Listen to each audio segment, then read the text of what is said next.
maybe I won't leave Wear OS after all. Maybe this might keep me here.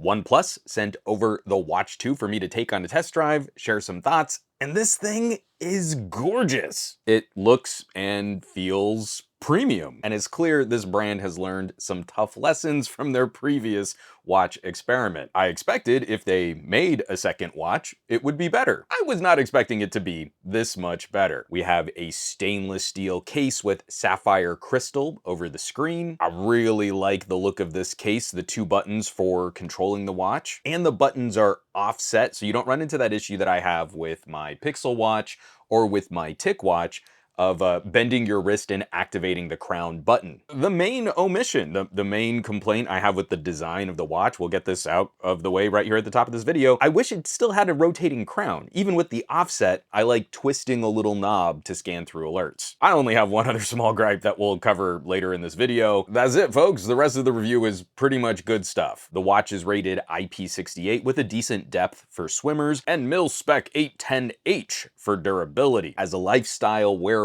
that helps instill a bit more confidence for a clumsy dude like me than the wraparound glass design on the Pixel watch, which I've moved to keeping this in a durable armor shell. And I am old and old-fashioned. I like that they're just standard watch band lugs. I know you can get adapters for things like the Apple Watch and the Pixel watch, but I don't want to have to. I don't want to buy something just to use standard watch straps. I can go directly to the other straps in my collection here. But I dig the design. It's watch-like, it's got a really bold accent on the buttons, it's really clean lines. But this is a OnePlus launch, so the big claims here are technology, speed, charging speed, and battery life. Performance around the watch, thanks to the new Qualcomm chip, I think we've ironed out a lot of the jank in Wear OS. OnePlus is delivering a little customization to show off fluid interactions. And they have an app drawer that looks a lot like another watch's grid of apps. I feel there's some clear inspiration there. But if you don't do that really well, it's very noticeable. You don't want the watch stuttering through that honeycomb arrangement. Thankfully, I think OnePlus has stuck the landing on making this feel smooth. Animations, scrolling, opening applets, replying to messages were in really good shape. And I can't recall any specific areas where the watch just hung. The whole point of a watch is to abbreviate an interaction. Short form, little bursts of activity, and hopefully it prevents me from needing to pull out my phone to accomplish a task. The few areas where I do think this has slowed down a bit, it's usually a Google issue. Like now in messages, we get one more option to record a voice message or use speech to text. That's helpful. I get the reason for that, but it's a multiple menu selection before you can get to your reply. Stuff like that, that's not a OnePlus issue. Because this is joining the roster of tech companies that seem to be getting better access to Google features than the other watch brands, OnePlus does include Google Assistant. Feature complete support for Google services. I really don't understand why Mobvoi and Fossil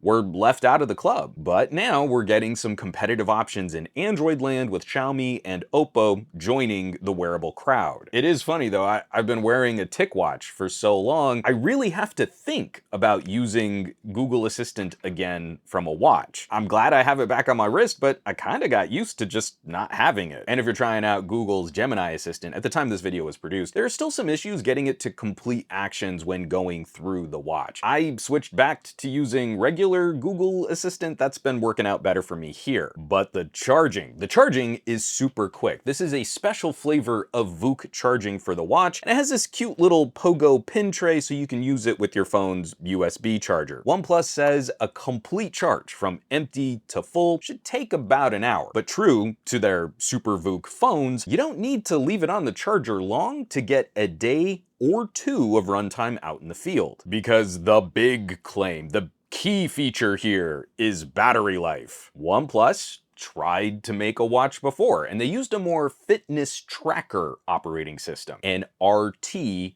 An RTOS is a lower power system, and that's why those watches can often get days to weeks of battery life. They just aren't as computery as an Android Wear or Apple Watch. When you're running a full build of Android on your wrist, you need a lot more horsepower, and that reduces battery life for how small the batteries need to be. A TicWatch gets around that with a fancy screen technology that uses less power, but OnePlus is improving battery life by including 2 watches in one. From that first watch, the RTOS is still here as a fallback. When the watch isn't doing the computery stuff, it's using a different operating system and a much lower power chip. Then, when you wake it up and you use it, it flips on the Wear OS stuff for that interaction.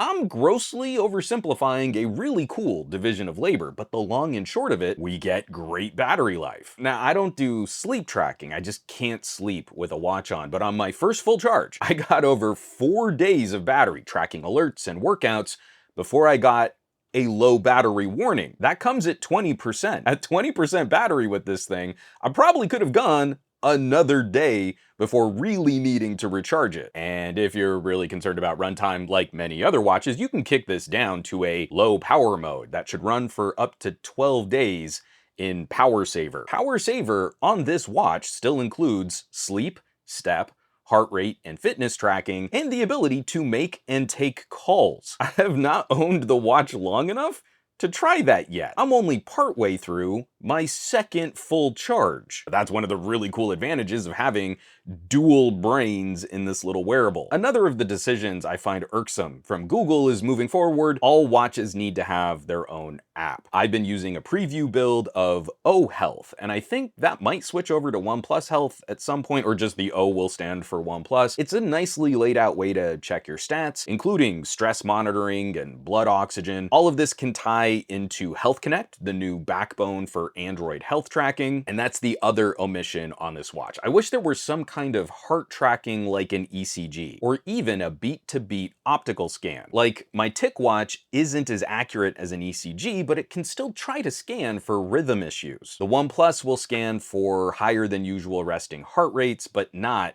heartbeat rhythm problems. It has given me a handful of stress notifications. Apparently, I'm pretty tightly wound. And the workout collection is solid. I never do these tests justice because I'm more of a hiking and mountain biking kind of guy. Special attention has been paid to swimming and sports like tennis, where the watch will try to chart several aspects of your performance, like the speed and power of your serve. Someone else more qualified will need to detail that. I suck at tennis. But all the appropriate hardware for outdoor tracking is here, including dual frequency GPS. It picks up a lock pretty quick when you're outside, and the watch is good at auto tracking a workout if you're like me and you never remember to manually start your workout. We're getting there, folks. I'm trying to wrap all this up here. At once, we're finally getting some more competition again in Wear OS land, but I still feel Google needs a lot of criticism and a little scrutiny over how they're managing this platform, or more appropriately, how they've fragmented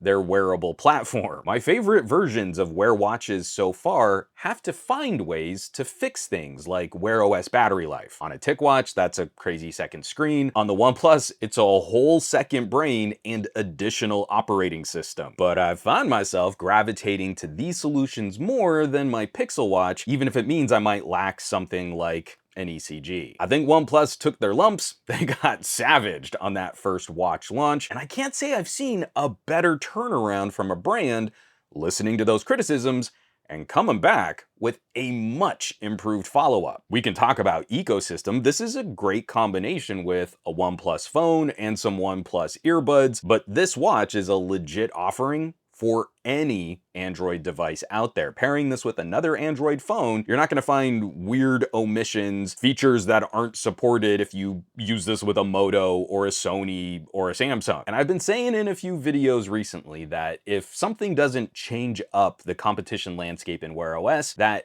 I would consider leaving if another fitness trackery style watch gave me speech to text replies. I want to be able to get a notification and then reply to a text or an email with my voice directly from the watch. A few more options like this might keep me in Wear OS land, having good options for different consumers, different needs, different price points. But it is kind of funny that one of the things that draws me to the OnePlus watch is that it has an additional operating system aside from Wear OS. It's like I do kind of get to leave Wear OS in part while I'm wearing this thing. Competition is the name of the game, and our products don't get better unless we acknowledge that there are very good solutions out there with different pros and cons for different folks. So I will, of course, leave a link in the description for more information on the OnePlus watch. The OnePlus Watch 2, I'm sure you'll be seeing it on my wrist in future videos. As always, thanks so much for watching, for sharing these reviews, for supporting the channel. Maybe you're hitting my home site, SomeGadgetGuy.com, or you're clicking on those links in my video descriptions, or maybe you're joining the list of names scrolling by on your screen from my Patreon. That's patreon.com/SomeGadgetGuy. This list is basically the coolest collection of tech pals in the universe, so I hope you'll check them out. Now, you know where you can find me around the rest of the internet, at Some Gadget Guy basically everywhere. But these days I'm trying to spend a bit more time on the Mastodons, sharing photos on services like Flickr, a little less so on the Facebooks and the Instagrams, and definitely not on the Twitters, and I will catch you all on the next video.